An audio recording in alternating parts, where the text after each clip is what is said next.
کہ نبی صلی اللہ علیہ وآلہ وسلم کا مبارک پسینہ خوشبودار تھا، اور وہ گلاب کی خوشبو کا محتاج نہیں ہے، اس سے بہتر تھا۔ بخاری و مسلم دونوں میں حدیث ہے، انس بن مالک کہتے ہیں میں نے آج تک کوئی ہاتھ ایسا نہیں چھوا جیسا کہ نبی علیہ السلام کا مبارک ہاتھ تھا۔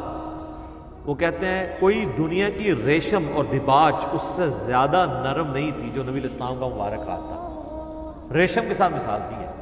یہ نہیں ہے کہ نبی علیہ السلام جو ہے وہ آپ نے بڑی امیروں والی زندگی گزاری تھی، آپ نے تو مزدوری کی ہے، اس کے باوجود اللہ نے ایک پروٹوکول دیا کہ ہاتھ ان کا بہت نرم تھا۔ ٹھیک ہے، اسی بخاری مسلم کی حدیث میں آتا ہے کہ میں نے آج تک کوئی مشک اور عنبر کی خوشبو ایسی نہیں سونگھی جو نبی علیہ السلام کے پسینہ مبارک سے اور آپ کے مبارک ہاتھوں سے آتی۔ مسلم شریف میں حدیث ہے، ایک صحابی کہتے ہیں میں چھوٹی عمر کا تھا تو حضور نے ایک دفعہ میرے اپنا ہاتھ مبارک میرے سر پہ پھیرا، تو کہتے ہیں مجھے لگتا ہے کہ آپ علیہ السلام نے ہاتھ مبارک کسی عطر دان سے نکال کے میرے سر پہ پھیرا ہے، اتنا خوشبودار تھا۔ تو آپ علیہ السلام کے پسینے سے خوشبو آتی تھی۔ بخاری مسلم دونوں میں حدیث ہے کہ ام سلیم کہتی ہیں کہ نبی علیہ السلام ایک دفعہ سوئے ہوئے تھے تو آپ کو سوتی ہوئی حالت میں بہت پسینہ آتا تھا، تو ایک کھلے برتن کے وہ لے کے آئیں، ایک کھلا برتن، اور نبی اسلام کے مبارک پسینے کو انہوں نے جمع کیا۔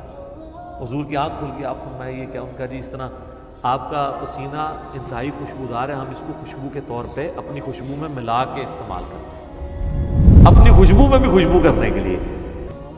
اور مسلم شریف کی ایک حدیث میں ہے کہ ایک عورت آئی کہ میری بچی کی شادی ہے تو میں آپ کا پسینہ لینے کے لیے آئی، ٹھیک ہے، خوشبو کے طور پہ۔ اچھا، وہ بخاری مسلم کی اس حدیث میں ام سلیم نے جب یہ جواب دیا تو حضور نے فرمایا تم نے اچھا کام کیا، یعنی آپ نے اس کی تعریف کی، پسینہ مبارک آپ کی تو ہر چیز ہی جناب کمال ہے، تو کس کس بات کا ذکر کیا جائے، میں گھنٹوں اس پہ فی الودی کئی احادیث بیان کر سکتا ہوں آپ کے تبرکات کے اوپر۔ صحیح مسلم میں حدیث ہے نبی علیہ السلام فجر کے بعد سخت سردیوں میں بھی جب نکلتے تو مدینے کے لوگوں نے اپنے غلام باہر کھڑے کیے ہوتے برتن اٹھا کے، آپ علیہ السلام ایک ایک برتن میں اپنا ہاتھ ڈالتے جاتے تھے برکت کے لیے۔ بخاری مسلم میں کتنی حدیثیں ہیں کہ نبی علیہ السلام وضو کر کے جب فارغ ہوتے تھے تو صحابہ کرام آپ کے وضو کا پانی اپنے چہرے پہ ملتے تھے، وہ ایک تشت میں آپ کو وضو کروایا جاتا تھا نا ایک برتن کے اندر، اس سے، اور جس کو نہیں ملتا تھا وہ دوسرے سے لے کے مل لیتا تھا برکت کے لیے۔ ظاہر ہے وہ تو برکت ہی ہے، یہ تو چھوڑ دیں، تھوک مبارک کی کیا برکت ہے۔ بخاری مسلم دونوں میں حضرت علی کو عشوب چشم تھا غزوہ خیبر کے موقع پر، حضور نے جب بلایا ہے تو ان کی تو آنکھیں بھی نہیں کھل رہی تھی، تو آپ نے مبارک لعاب لگایا تو شفا ہوگی۔ عشوب چشم ایک وائرل ڈیزیز ہے سر، میں اس کو بھگت رہا ہوں، 2016 میں بھی تھی، آج 2020 ہو گئے، میری آنکھیں دوبارہ ریکور نہیں اس طرح ہو سکی، تو ایک لمحے میں جناب عشوب چشم ختم ہو جائے، کیا ہی بات ہے۔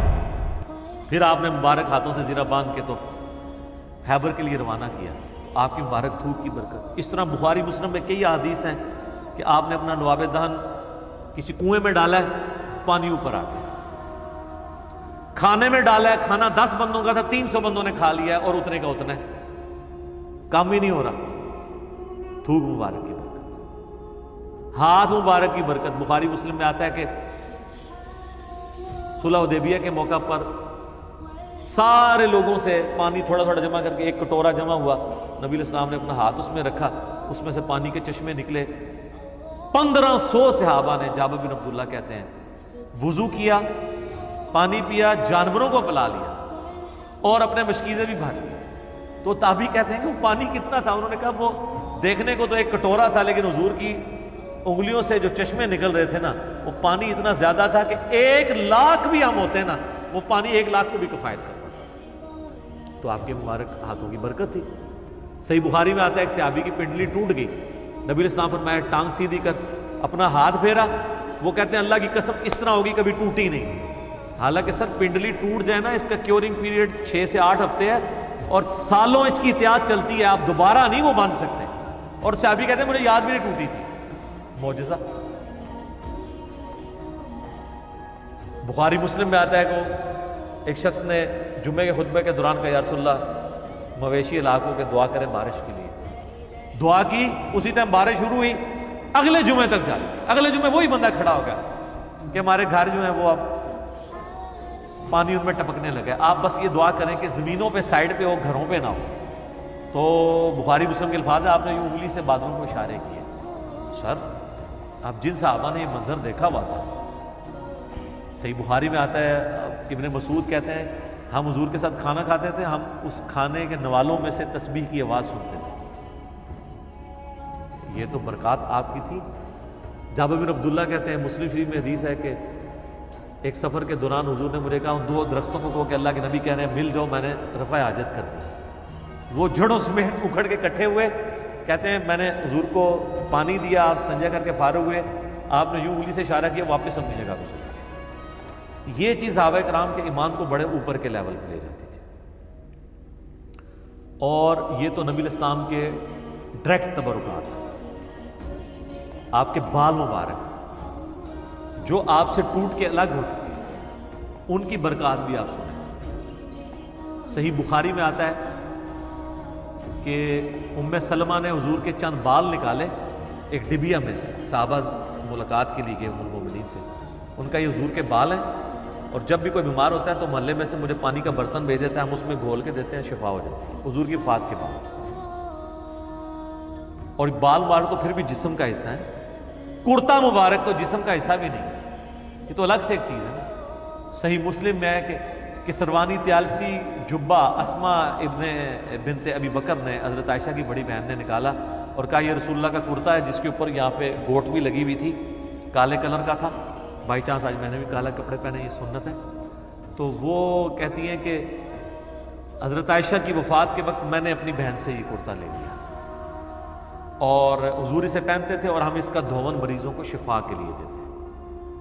تو یہ ساری آپ کی برکات ہے. آپ علیہ السلام ایز اے اسپیشیز انسان ضرور تھے، مرتبے میں اور کوالٹیز میں کوئی انسان ان کے برابر نہیں. بخاری مسلم میں آتا ہے کہ آپ علیہ السلام پیٹھ کے پیچھے بھی دیکھ لیتے تھے. آپ نے فرمایا، بخاری مسلم کے الفاظ ہیں کہ اپنی صفیں سیدھی رکھا کرو اور نماز خشوع و خضوع سے پڑھا کرو. اللہ کی قسم میں اپنے پیٹھ کے پیچھے سے بھی تمہیں دیکھ رہا ہوتا ہوں. یعنی حضور علیہ السلام کو پیچھے بھی نظر آتا تھا آنکھ کے بغیر. یہ معجزہ ہے، یہ اللہ نے آپ کی اسپیشل پروٹیکشن کی ہوئی تھی. آپ پہ کوئی پیچھے سے بھی حملہ نہیں کر سکتا تھا. آپ ہر طرف 360 ڈگری کا آپ کو ویژن ہر وقت نظر آتا تھا. یہ آپ کا معجزہ تھا. بخاری مسلم میں الفاظ ہیں، وہ کسوف کی نماز آپ نے پڑھائی سورج گرہن کی. آج بھی میرا لگا ہوا تھا، یا یہ 1-2 دن چلنا ہے. تو کسوف کی نماز پڑھائی تو آپ نے نماز کے دوران کچھ قدم آگے کیے، پھر یوں ہاتھ بڑھایا، پھر واپس کھینچ لیا. صحابہ نے کہا یا رسول اللہ، آج آپ کو ایک عمل ایسا کرتے دیکھیں جو پہلے نہیں کرتے. آپ فرمایا کہ میں نے جب نگاہ اٹھائی تو میں نے جنت دیکھ لی. جنت 7 آسمانوں کے اوپر، اور اس میں نے انگوروں کا ایک گوشہ دیکھا. میں نے ارادہ کیا تمہارے لیے توڑ دوں، پھر تم کھاتے ہی رہتے، کیونکہ جنت کو فنا نہیں ہے. وہ اگر گوشہ نیچے آ جاتا نا، اسی بھی کھا رہے ہوں جی. جنت کو موت نہیں ہے. جنت میں آپ جب کھائیں گے، کھا کے فارغ ہوں گے، پھر وہاں ایک گوشہ ہونا چاہیے. جنت کو چھوڑ دیں. بخاری مسلم میں آتا ہے حضرت ابو ہریرہ کو حضور نے وہ ایک تھیلی میں کھجوریں دی تھی، پوری زندگی کھاتے رہتے تھے. وہ ایک دفعہ ان سے پھر الٹ گئی تو اس کے بعد وہ ہوا، جب تک وہ کھاتے رہے. ٹھیک ہے نا. تو آپ علیہ السلام اب آپ دیکھیں کہ نگاہ کہاں پہنچی ہے؟ جنت میں. ہاتھ بھی پہنچ رہے. تو یہ جو لوگ بعض اوقات گستاخی کرتے ہوئے کہتے ہیں نبی کے بھی 2 ہاتھ، ہمارے بھی 2 ہاتھ، اس طریقے سے کبھی بھی کسی صحابی نے توحید نہیں بیان کی ہے. یہ نان سینس اپروچ ہے. آپ ایک بات طریقے سے بیان کریں جو حدیث میں آئی ہے کہ میں بھی ایک انسان ہوں، اللہ کا قاصد قریب ہے، میرے پاس آئے موت کا فرشتہ اور میں بھی چلا جاؤں، جو غدیر خم کے شروع میں آتی ہے. اس طریقے سجدہ صاحب کی حدیثیں جو بخاری مسلم میں آتی ہیں، میں بھی ایک انسان ہوں، جس طرح تم بھولتے ہو میں بھی بھول جاتا ہوں. اب یہ الفاظ استعمال کریں. باقی آپ علیہ السلام کی جو کوالٹیز اللہ نے آپ کو دی ہیں وہ اتنی ایکسٹرا آرڈنری ہیں. آپ کی ایک ایک چیز کو اگر کنسیڈر کیا جائے نا تو اس پہ گھنٹوں بولا جا سکتا ہے. جسے شوق ہونا، یہ مشکات المصابیح کی 3ری جلد میں نبی علیہ السلام کے معجزات کا چیپٹر پڑھ کے دیکھیں تو پتہ چل جائے گا کہ آپ صلی اللہ علیہ وآلہ وسلم کو اللہ تعالیٰ نے کیا کیا کوالٹیز دی جو فزیکلی لوگوں نے آبزرو کی. آپ صلی اللہ علیہ وآلہ وسلم، صحابہ کہتے ہیں جب آپ چلتے تھے آپ کے ساتھ کو پیدل چل نہیں سکتے. ہاں،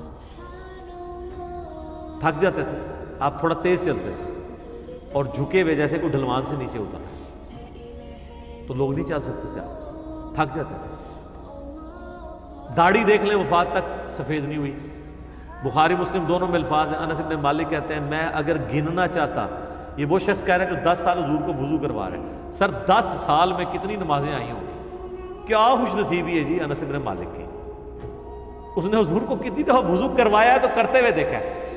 تو کہتے ہیں وفات کے وقت اگر میں داڑھی اور سر کے ملا کے بھی گنتا نا تو 20 سے زیادہ بال سفید، 20 سے زیادہ تو میرے سفید ہیں.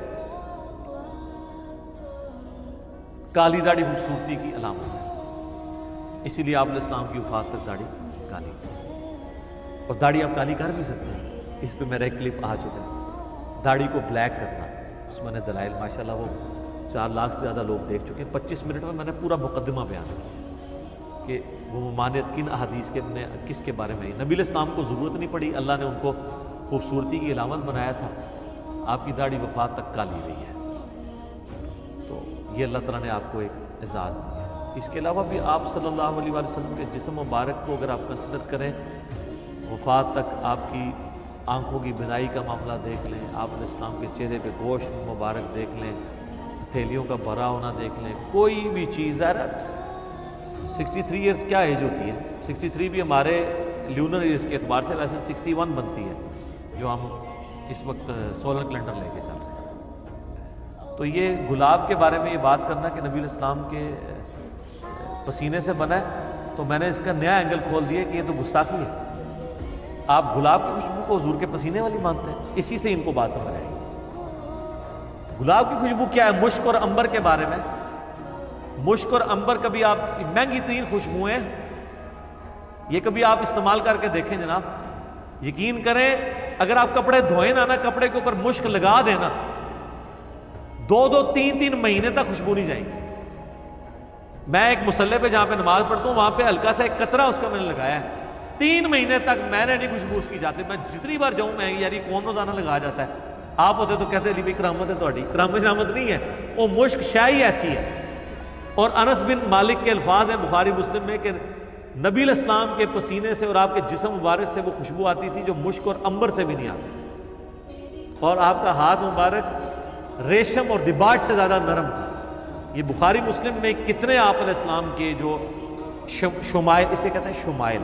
امام ترمذی نے ایک کتاب لکھی شمائل ترمذی، جس میں آپ علیہ السلام کے گیٹ اپ کے حوالے سے ایک ایک چیز کنسیڈر کی گئی. آپ کے کپڑے کیسے آپ استعمال کرتے تھے، پگڑی کس قدر کی ہوتی تھی، کرتا آپ استعمال کرتے تھے، آپ کی داڑھی مبارک کیسی تھی، چلنے کا سٹائل آپ کا کیسا تھا، جوتی مبارک آپ کی کیسی تھی، یہ ساری کی ساری چیزیں.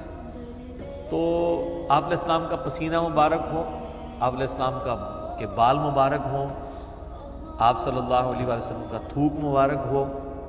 اس کے اوپر آلریڈی میرے کئی ویڈیوز ریکارڈڈ موجود ہیں. ایون پیشاب بھی آپ علیہ السلام کا وہ بھی ایک یونیک تھا. سنن نبی داؤد میں ایک حدیث موجود ہے، نبی علیہ السلام کی عادت تھی کہ آپ نے ایک لکڑی کا پیالہ رکھا ہوا تھا. سردیوں میں پیشاب کرنے کے لیے اٹھ کے باہر نہ جانا پڑے تو آپ اس میں پیشاب کرتے تھے. پیالہ یعنی بڑے سائز کا، وہ آپ کے بستر کے نیچے پڑا ہوتا تھا. ایک دفعہ آپ نے اس میں پیشاب کر دیا تو آپ کی لونڈی تھی ایک، ان کو نہیں پتا تھا اس بات کا، تو وہ پیشاب انہوں نے پی لیا. ابو داؤد میں صرف اتنے الفاظ ہیں کہ آپ پیشاب کے لیے پیالہ ہوتا تھا جو آپ کی چرپائی کے نیچے ہوتا تھا. یہ حدیث اسی 100% سند کے ساتھ المعجم الکبیر طبرانی کے اندر آئی ہے. مجموع الزوائد میں امام حیثمی نے لیا اور کئی کتابوں میں اس کے آگے الفاظ ہیں. لہذا اس حدیث کی سند کو البانی، شیخ زبیر زئی، شیخ شعیب ارنوت سب کے سب لوگ ان کے نزدیک یہ جائز ہے. اس میں آتا ہے کہ وہ پی لیا تو آپ نے کہا کہ یہاں پیالہ تھا، تو اس نے کہا کہ یار سننا میں نے تو وہ غلطی سے پی لیا، مجھے تو نہیں پتا تھا. اس کا مطلب ہے پیشاب میں بدبو نہیں تھی. پیشاب جناب آپ زمین میں کریں تو کتنی دیر تک اس سے بدبو نہیں جاتی. اللہ کے لیے مسئلہ نہیں ہے، آپ کے ساتھ بھی یہ سب کچھ ہوگا. بخاری مسلم میں آتا ہے کہ جنت میں خوشبودار ڈکار آئے گی کھانا ہضم، تو آپ کیا کہیں گے یار یہ مجھے اتنی بڑی عظمت مل جائے گی. تو یہی عظمت اگر دنیا میں اللہ کسی کو دینا چاہے تو نہیں دے سکتا. نبی علیہ السلام کو اللہ نے کہ ایک پروٹوکول دیے تھے. اس کو پیتے ہوئے یہ فیل بھی نہیں ہوا کہ میں پیشاب پی گیا. تو نبی علیہ السلام نے اس کے جواب میں فرمایا تم نے اپنے اور دوزخ کے درمیان ایک مضبوط آڑ قائم کر لی ہے کیونکہ میرا پیشاب تمہارے جسم میں چلا گیا.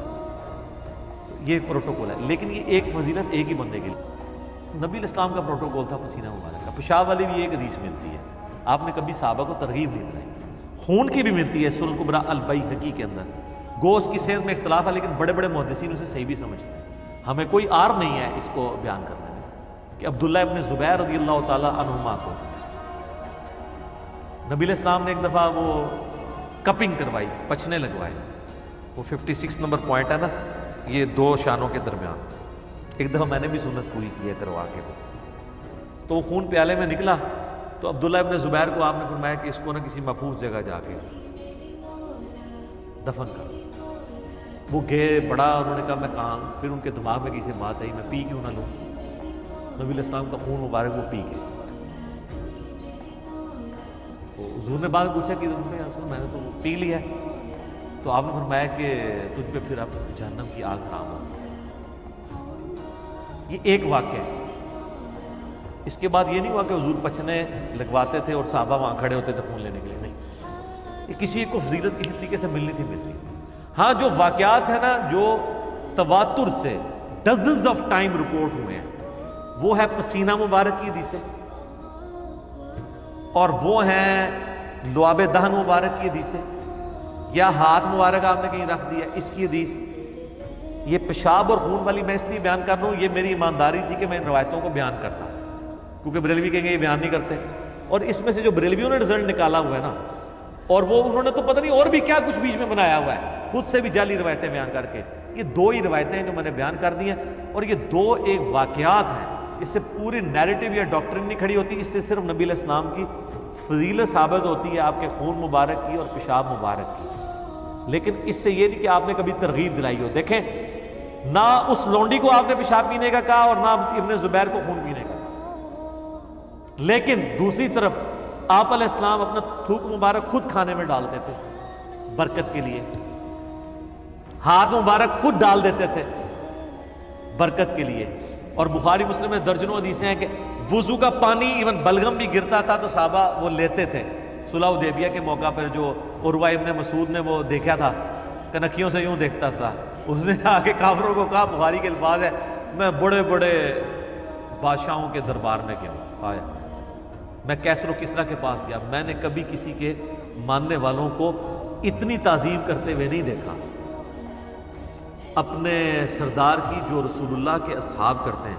خدا کی قسم، یہ بخاری کے الفاظ ہیں، جب وہ بولتے ہیں وہ اتنی خاموشی سے بیٹھے ہوتے ہیں گویا ان کے سروں پہ پرندے بیٹھے ہیں. اور جب وہ کوئی حکم دیتے ہیں تو اس کو پورا کرنے کے لیے ایسے جھپٹتے ہیں جیسا کہ لڑ پڑیں گے آپس میں.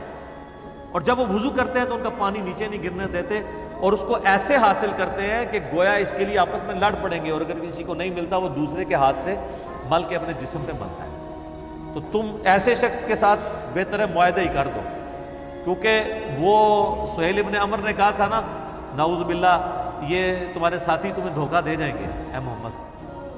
تو وہ پھر انہوں نے پریکٹیکل اسی پہ حضرت ابوبکر صدیق کو غصہ آیا تھا نا، تو انہوں نے کہا تھا کہ لات اور منات کی شرمگاہیں چاٹو جا کے، یعنی جو تم کام کرتے ہو. یہ نہیں ہے کہ انہوں نے گالی دی تھی، جو کرتے تھے وہی ان کو بتایا تھا کہ تم رسول اللہ کے بارے میں ہمیں یہ ٹونٹ کروا رہے ہو، ہم تو حضور کے لیے اپنی جانیں دینے کے لیے تیار ہیں. اور دیکھیں اب دی ہیں، کسی جنگ کے موقع پر بھی حضور کو فرنٹ میں نہیں آنے دیا صحابہ نے، اللہ ماشاءاللہ حنین کے موقع پر آپ کو فرنٹ سے لیڈ کرنا پڑتا، وہ ایک اسپیسیفک کیس ہو گیا تھا. تو باقی تو آپ کا خیمہ پیچھے لگا ہوتا تھا، صحابہ ہی آگے لڑتے تھے، آپ کی دعائیں ساتھ ہوتی تھیں. احد کے موقع پر بھی کافر اس لیے پہنچ گئے کہ بھگدڑ مچ گئی تھی، تب حضور کے خیمے تک وہ پہنچے، اور اس میں بھی کتنے انصاری شہید ہوئے ہیں. حضرت طلحہ کا ہاتھ شل ہو گیا، پھر حضور تک وہ پہنچے. پھر بھی صحابہ کرام جو ہے وہ نبی علیہ السلام کی جان بچانے کا ذریعہ اللہ نے ان کو بنایا. تو آپ علیہ السلام کا ترغیب دلانا الگ سے ہے. یہ بریلوی جو اس معاملے کے اوپر ایک پوری ڈاکٹرن کھڑی کرتے ہیں نا، وہ غلط کرتے ہیں. وہ پھر ایک ایسا معاملہ ہو جاتا ہے کہ جس سے آپ یعنی ایک پھر ایتھیسٹ اور غیر مسلم ان باتوں کے اوپر اعتراض کرتے ہیں. تھوک مبارک تک تو آپ ڈیفینڈ کر لیں گے، لیکن خون اور پیشاب کے بارے میں آپ کہاں تک ڈیفینڈ کریں گے؟ ہم نے وہ ڈیفینڈ کیا کہ وہ ایک واقعہ تھا. ہم نہیں کہتے نبی علیہ السلام کی زندگی پوری کی پوری اس سے بھری ہوئی ہے، لیکن چونکہ ہم ان کو ایک ایکسٹراڈنری پرسنالٹی سمجھتے ہیں، ان کے لیے عقیدہ رکھتے ہیں کہ یہ آپ علیہ السلام کو اللہ نے پروٹوکول اس حوالے سے دیا ہوا تھا. آپ کی بہت غیر معمولی شخصیت تھی. بخاری مسلم میں الفاظ ہیں، حضرت عائشہ کہتی ہیں فجر کی اذانیں وہی حضور کی عادت تھی تہجد پڑھ کے تھوڑی دیر سوتے تھے، پھر فجر کے لیے اٹھتے تھے. تو کہتے ہیں میں نے حضور کے خراٹے سنے. یہ خراٹے کو آپ برا سمجھتے ہیں، سنت ہے، لیکن بہت اونچے نہیں. وہ بندے کو علاج کروانا چاہیے نارمل، یعنی ناک کی آواز. تو کہتے ہیں حضور نے وضو کیے بغیر مسجد میں چلے گئے، نماز پڑھائی. بعد میں نے حضور سے پوچھا یا رسول اللہ آپ نے وضو ہی نہیں کیا؟ تو آپ فرمایا ہم انبیاء کی آنکھیں سوتی ہیں، دل نہیں سوتا. تو انبیاء نیند کی حالت میں بھی غافل نہیں ہوتے، چونکہ غافل نہیں ہوئے ہوتے انبیاء کرام نیند کی حالت میں، لہٰذا اللہ تبارک و تعالیٰ نے انہیں اسپیشل پروٹوکول دیا ہوا ہے نیند کے اعتبار سے کہ نیند کی حالت میں ان کا وضو نہیں ٹوٹتا. اچھا ہمارا وضو نیند کی حالت میں کیوں ٹوٹ جاتا ہے؟ ہمیں اپنی ہوش نہیں رہتی. اس لیے مسلم شریف میں آتا نا صحابہ کرام جھونکے لے رہے ہوتے تھے اور پھر نماز پڑھ لیتے تھے. جھونکے میں آپ غافل نہیں ہوئے ہوتے، لیکن اگر بندہ ایک لیٹ گیا یا سو گیا تو وہ تو غافل ہو جاتا ہے نا. یہ پروٹوکول کسی صحابی کو بھی نہیں ہے کہ وہ خراٹے لے رہا اور اس کو وضو نہ کرنا پڑے. جھونکے تو آپ بھی اگر ایک جگہ بیٹھے ہوئے ہیں جھونکے لے رہے ہیں، جس کو ہم پنجابی میں جاگو بیٹی کہتے ہیں، آپ کا وضو نہیں ٹوٹے گا. مسلم شریف میں حدیث موجود ہے. لیکن یہ تو پروٹوکول نبی کا ہے کہ وہ سوتے بھی ہیں تو غافل نہیں ہوتے. تو قل انما انا بشر مثلکم سے مراد ہے کہ آپ کی اسپیشیز انسانی ہے. مرتبے کی بات نہیں ہے، انسانیت کو ناز ہے. ایسا ناز ہے کہ کوئی فرشتہ بھی آپ کے مرتبے کا نہیں. ٹھیک ہے، وہ مرتبے کی بات الگ ہے. اسپیشیز میں اس لیے کہ وہ سورہ بنی اسرائیل میں ہے کہ اگر زمین پر فرشتے آباد ہوتے تو ہم فرشتوں میں پیغمبر بھیجتے. یہاں پہ ہمارے یہ لوگ پتہ کیا سمجھ رہے ہوتے ہیں کہ معاذ اللہ اگر نبی علیہ السلام کو ہم نے انسان مان لیا تو گستاخی ہو جائے گی. نبی علیہ السلام کو انسان ماننے میں ہی آپ کا ادب ہے، کیونکہ انسانیت کو لقد خلقنا الانسان فی احسن تقویم. باقی آپ کے لیے جو نور کا ہم لفظ استعمال کرتے ہیں، آپ نور ہدایت ہیں. اسلام کی پہلی تفسیر ابن جریر طبری کی جو ہے اس میں لقد جاءکم من اللہ نور و کتاب مبین، اس میں واضح امام طبری نے لکھا ہے یہاں نور سے مراد نبی علیہ السلام ہے اور کتاب سے مراد قرآن ہے.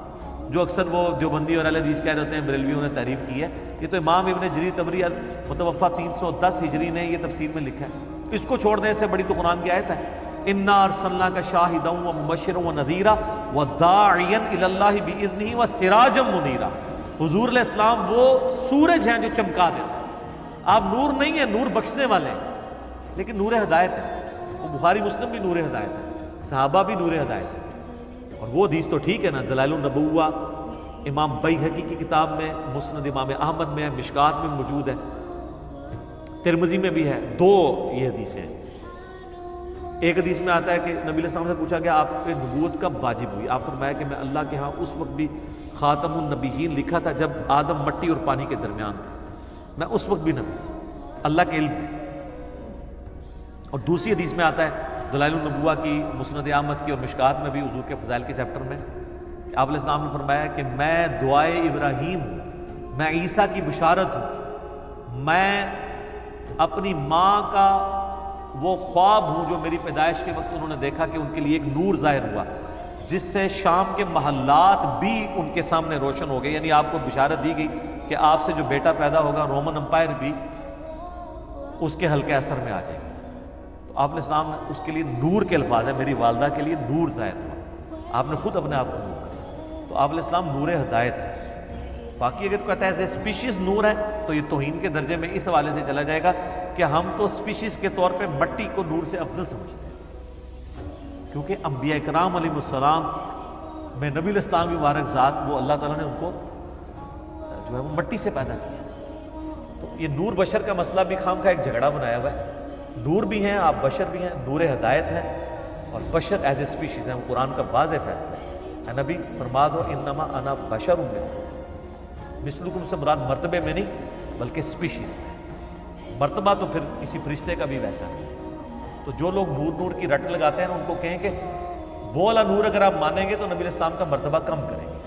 کیونکہ لقد خلقنا الانسان فی احسن تقویم، اور پھر خود ہی آپ لوگ ہمیں شعر سنا رہے ہوتے ہیں فرشتے سے بہتر انسان بننا، مگر اس میں لگتی ہے محنت زیادہ۔ جب حضور کی باری آتی ہے تو آپ فرشتوں کی کیٹیگری میں ان کو ڈال دیتے ہیں، کیونکہ دیکھیں صحیح مسلم میں حدیث ہے اللہ تعالیٰ نے انسانوں کو مٹی سے، جنات کو آگ کی لپٹ سے اور فرشتوں کو نور سے پیدا کیا۔ اور یہ جو پہلے دو الفاظ ہیں یہ تو قرآن میں سورۃ الحجر میں ہے کہ ہم نے انسان کو مٹی سے پیدا کیا اور آگ سے پیدا کیا جنات کو، بلکہ سورۃ الرحمن میں بھی ہے خلق الانسان من صلصال کالفخار وخلق الجان من مارج من نار۔ ہاں حدیث میں فرشتوں کے لیے نور کا لفظ ہے، باقی اللہ نور السماوات والارض وہ کچھ اور چیز ہے، وہ فرشتوں والا نور نہیں ہے، وہ اللہ کی شان کے جو لائق ہے، وہ ایک الگ سے ٹاپک ہے۔ تو بہرحال یہ میں نے تفصیلاً اس لیے جواب دیا کہ یہ کلپ زیادہ لوگوں نے دیکھنا ہے۔ میں چاہتا ہوں کہ نبی علیہ السلام کی مبارک شخصیت کے حوالے سے یہ عقائد بھی لوگوں تک پہنچے کہ آپ علیہ السلام کی شخصیت عام شخصیت نہیں تھی۔ اہل حدیث ایک ایکسٹریم پہ چلے جاتے ہیں، دیوبندی بریلوی اور شیعہ دوسری ایکسٹریم پہ چلے جاتے ہیں، صحیح بات لوگوں کو بتائی جائے۔